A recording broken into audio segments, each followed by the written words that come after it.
आंतरजातीय विवाहित आदिवासी महिलांना आरक्षण मिळणार नाही. राज्य निवडणूक आयोग महाराष्ट्र यांचे पत्र. बिरसा फायटरच्या निवेदनाची दखल. नगरविकास, ग्रामविकास व आदिवासी विकास विभागाकडून अभिप्राय मागितला. आदिवासी समाजाची मुलगी किंवा महिला यांनी इतर समाजाच्या म्हणजेच बिगर आदिवासी समाजाच्या व्यक्तीशी लग्न केले असेल तर तिचे अनुसूचित जमातीचे प्रमाणपत्र रद्द करा व आदिवासीचे आरक्षण देऊ नका या मागणीचे पत्र बिरसा फायटरचे राष्ट्रीय अध्यक्ष सुशीलकुमार पावरा यांनी राज्य निवडणूक आयोग महाराष्ट्राचे अध्यक्ष यांनी पाठवले होते.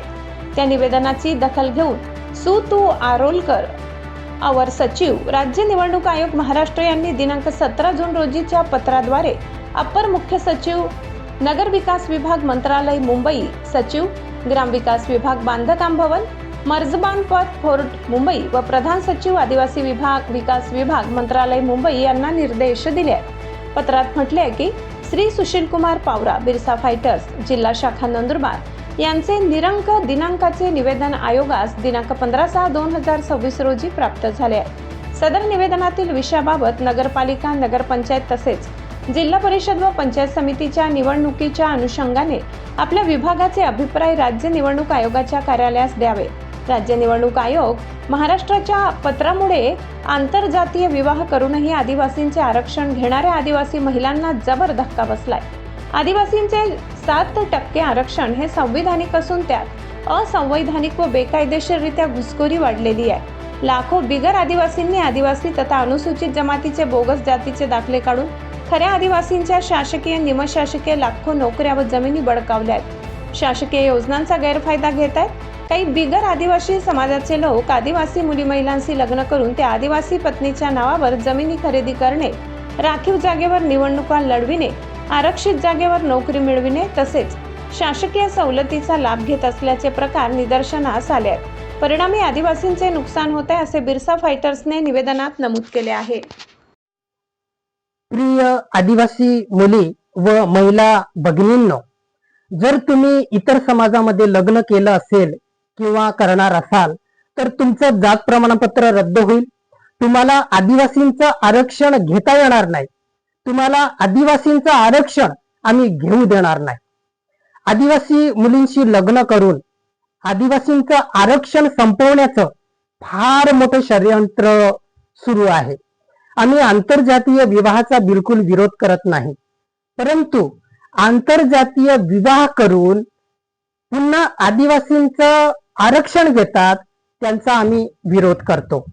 आदिवासी मुलींशी लग्न करून आपल्या पत्नीच्या नावाने जमिनी खरेदी करणं, आदिवासींच्या नावावरती नोकऱ्या भडकावणं, आदिवासींच्या राखीव सीटवरती निवडणूक लढवणं आणि प्रशासकीय योजनांचा लाभ घेऊन आदिवासींच्या आरक्षणाचा गैरफायदा घेतला जात आहे, त्याचा आम्ही विरोध करत आहोत.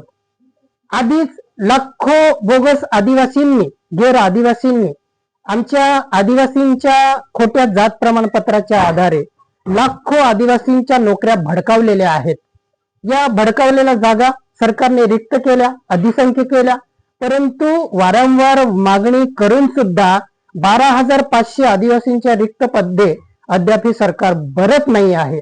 जात पडताळणी कायदा अधिनियम 2000 अन्वये ज्यांनी खोटं जात प्रमाणपत्र सादर केलं आहे, नोकऱ्या भडकवलेल्या आहे, अशा लोकांवरती सरकारने कारवाई करायला पाहिजे. त्याच्याऐवजी सरकार त्यांना सेवा संरक्षण देऊन त्यांना पाठीशी घालत आहे. हा आदिवासींवरती फार मोठा अन्याय करत आहे. मेघालयमध्ये स्वायत्त जिल्हा परिषदांमध्ये एखाद्या मुलीने दुसऱ्या समाजाच्या मुलाची लग्न जर केलं असेल तर त्या आदिवासी मुलीचं आदिवासीचं प्रमाणपत्र रद्द झाल्याचा कायदा सरकारने पारित केला आहे. त्याच धर्तीवरती महाराष्ट्रातल्या 13 आदिवासी बहुल जिल्ह्यांमध्ये, जिल्हा परिषदांमध्ये स्वायत्त प्रशासकीय व्यवस्था निर्माण करण्यासाठी हा कायदा लागू करण्यात यावा अशी आम्ही मागणी करत आहोत. नंदुरबार जिल्ह्यातील काही आदिवासी आमदारांनी आपल्या स्वतःच्या मुलीचे लग्न इतर समाजाच्या मुलाशी लावल्याची जोरदार चर्चा सुरू आहे. ही चर्चा यासाठी सुरू आहे की ह्या ज्या मुली आहे, इतर समाजाच्या मुलाची लग्न करणाऱ्या मुली आहेत, यांना आदिवासींच्या राखीव जागेवरती जिल्हा परिषदची निवडणूक लढवायची आहे आणि त्यांना थेट जिल्हा परिषद अध्यक्ष व्हायचे आहे. तर हे आम्ही कधी बी होऊ देणार नाही, त्यांचा आम्ही तीव्र विरोध करणार आहोत. आदिवासी समाजामध्ये आरक्षणामध्ये ही घुसखोरी झालेली आहे. आदिवासींचं जे 7% आरक्षण आहे त्यामध्ये घुसखोरी झाल्यामुळे आदिवासींना ते पूर्ण आरक्षण न मिळाल्यामुळे नंदुरबार सारख्या आदिवासी बहुल जिल्ह्यामध्ये आजही आदिवासी बांधव रस्ते, पाणी, वीज, शाळा, अंगणवाडी, दवाखाना अशा प्राथमिक गरजांपासून वंचित आहे. अनेक असंख्य असे बेरोजगार सुशिक्षित तरुण नोकरीच्या प्रतीक्षेत आहेत, त्यांना नोकरी मिळत नाही, बेरोजगार आहे, ते मजुरीसाठी स्थलांतर करतात.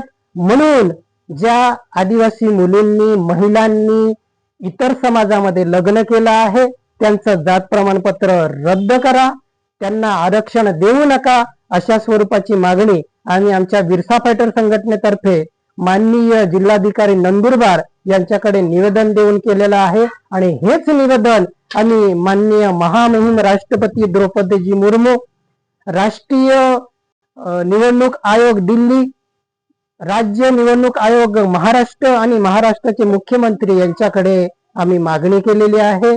या पद्धतीने आदिवासी मुलींशी लग्न करून आदिवासींचं जे आरक्षण आहे ते भडकावलं जात आहे.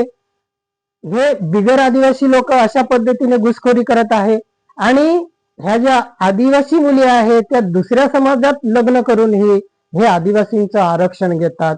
हेही चुकीचं आहे. म्हणून तुम्ही जर दुसऱ्या समाजात लग्न केलं असेल तर आदिवासींचं आरक्षण सोडा, अशी आमची ठाम मागणी आहे. घुसखोरी हटाव, आदिवासी आरक्षण बचाव. जय आदिवासी, जय बिरसा.